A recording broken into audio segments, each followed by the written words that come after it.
Hi friends, it's Heather E-Hart of E-Hart Life Coaching. Happy Friday.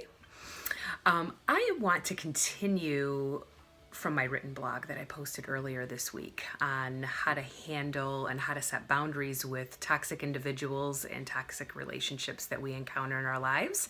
And I'd like to give you just a couple tips on how to handle what I classify as the takers in your life, people who are immersed with themselves, the people who just take and take and take, and while you are expected to give and give and give.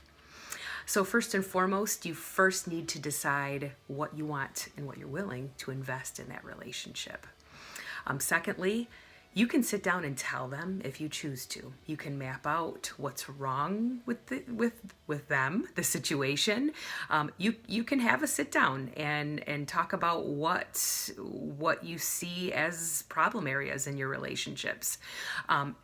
But if you choose to do that, you also have to be willing to lose that relationship in order to do that. So if you choose to talk with them, you need to be prepared that relationship may end.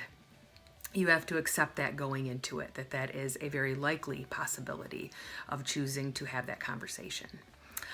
Thirdly, you need to consider what is your cost for being in that relationship. In all relationships in our lives, there's a cost for being in that relationship. If the cost is that you can't be you, or if the cost is you, then maybe you need to reevaluate and set up additional boundaries with that person.